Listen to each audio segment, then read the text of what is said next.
So hi guys, కాఫీలు తిన్నారా, టిఫిన్లు తాగారా? సో ఈ వీడియోలో వచ్చేసరికి పెద్ది పార్ట్ 1, పుష్ప పార్ట్ 1 ఈ రెండు సినిమాని కంపారిజన్ అయితే చేద్దాం బాక్స్ ఆఫీస్ కలెక్షన్ లో. సో మీరు కామెంట్ చేయండి, ఈ రెండు సినిమాల్లో ఏ సినిమా ఎక్కువ కలెక్ట్ చేసింది. Peddi cinema long run collection అయితే డిసైడ్ అయిపోయింది అని చెప్పుకోవచ్చు. దీనికి మించి ఒక్క లక్షలు కాదు, ఒక్క రూపాయి కూడా రాదు. సో దీని గురించి మరి అయితే మాట్లాడేసుకుందాం. సో మీరు ఏం చేస్తారంటే లాస్ట్ వరకు చూడండి, అదిరిపోతుంది వీడియో, మామూలుగా ఉండదు, స్టఫ్ ఎంటర్టైన్మెంట్. సో మీరు ఏం చేస్తారంటే సబ్స్క్రైబ్ చేసుకోండి, చెప్తున్నా కదా. సో స్టార్ట్ పెట్టేద్దామా. సో పెద్ది సినిమా ముందుగా మనం ఏరియా వైజ్ చూద్దాం. పెద్ది ఈ అవ్వా పెద్దిగాడి రేంజ్ అన్నారు.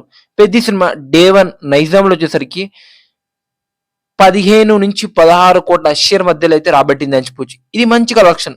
సో మనం ఏరియా వైజ్ డే 1 కలెక్షన్ గురించి అయితే మాట్లాడుకోవట్లే, ఫుల్ రన్ కలెక్షన్. సో పెద్ద సినిమా ఆల్మోస్ట్ నైజాంలో అయితే క్లోజ్ వచ్చేసింది అని చెప్పుకోవచ్చు.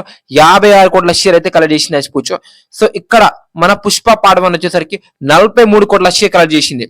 సో ఇక్కడ పెద్దిగాడు తోపు, దమ్ముంటే ఆపు, యా అట్లా ఉంటది మనతో. సో నెక్స్ట్ వచ్చేసరికి సీడెడ్ లో పుష్ప పార్ట్ 1 15 కోట్ల షేర్ ఫ్లాప్, పెద్ది 20 కోట్ల షేర్ ఫ్లాప్. ఎలా ఫ్లాప్? పెద్ది ఎక్కువ కలెక్ట్ చేసిందంటే పెద్దికి ఎక్కువ బిజినెస్ జరిగింది, 25 కోట్ల షేర్, ఇంకా 5 కోట్ల షేర్ రావాలి. వస్తుందా? కామెంట్ చేయండి. రాదు కదా, అందుకోసం ఫ్లాప్. ఓకే, ఇంకా నెక్స్ట్ వచ్చేసరికి నెల్లూరులో పెద్ది 6 కోట్ల షేర్, పుష్ప 4 కోట్ల షేర్. పెద్దితో అయిన 2 సినిమాలు ఫ్లాప్. నెక్స్ట్ ఈస్ట్ వెస్ట్ లో పెద్ది 20 కోట్ల షేర్, పుష్ప 15 కోట్ల షేర్. ఇక్కడ మన పెద్దిగాడే అంతే. మీరు కామెంట్ చేయండి ఎవరు తోపు. అలా మన పెద్ది ఇంకా మన పుష్ప పార్ట్ 1 కంపేర్ చేద్దాం. ఆంధ్రప్రదేశ్లో తెలంగాణలో ఎంత వచ్చిందని. మన పుష్ప పార్ట్ 1 చూసుకుంటే 130 కోట్ల షేర్, అదే మన పెద్ది చూసుకుంటే 145 కోట్ల షేర్. పెద్దిగాడే తోపు తెలుగు స్టేట్ లో, దమ్ముంటే ఆపండి చూద్దాం.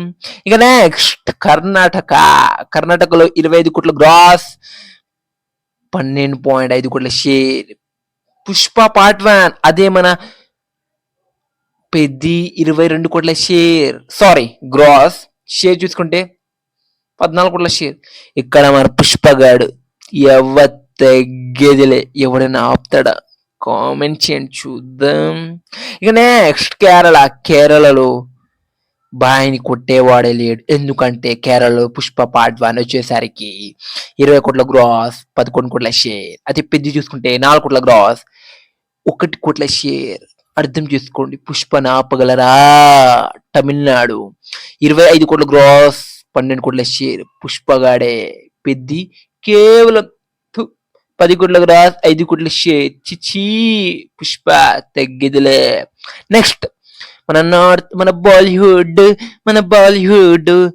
లో పుష్ప 1 100 కాదు 110 కోట్ల నెట్. అదే పెద్ది 30 కోట్ల నెట్. పుష్ప తగ్గేదిలే. బాలీవుడ్ క భాష పుష్ప. ఓవర్సీస్ అంటే మన నార్త్ అమెరికా, యుఎస్ఏ. ఇక్కడ మన పుష్ప పార్ట్ 1 ఇక్కడ వచ్చేసరికి 50 కోట్ల గ్రోత్, 25 కోట్ల షేర్. అదే పెద్ది 40 కోట్ల గ్రోత్, 22.5 కోట్ల షేర్. పుష్పగాడి రేంజ్, పుష్పగాడి తోపు. మన ఆంధ్రప్రదేశ్ లో, మన తెలంగాణలో పెద్ది డామినెంట్ గా ఉంటే ఇండియా, ఇంటర్నేషనల్, ఓవర్సీస్ మొత్తం పుష్పగాడి అండర్ కంట్రోల్. అలా మన పుష్ప పార్ట్ 1 మొత్తానికి ఫుల్ రన్ కలెక్షన్ 365 కోట్ల గ్రాస్. పెద్ది 350 కోట్ల గ్రాస్ తో ఎండ్ అవబోతుంది. ఎందుకంటే ఇప్పటి వరకు 340 వచ్చింది, ఇంకా 10 కోట్ల గ్రాస్ మాత్రం వచ్చే అవకాశం ఉంది. ఓవరాల్ గా చూస్తే మన పుష్పని గెలిచింది, ఎందుకంటే అది బ్రేక్ ఈవెన్ అయి 10 కోట్ల ప్రాఫిట్ హిట్ అయింది. మన పెద్ది మన తెలుగు స్టేట్ లో బ్రేక్ ఈవెన్ అయినా ఓవరాల్ గా 20 కోట్ల నష్టంతో ఫ్లాప్. సో మీరు కామెంట్ చేయండి, పుష్ప 1 పెద్ద తగ్గేదేలే, మళ్ళీ పుడతామే ఏంటి? కామెంట్ చేయండి చూద్దాం.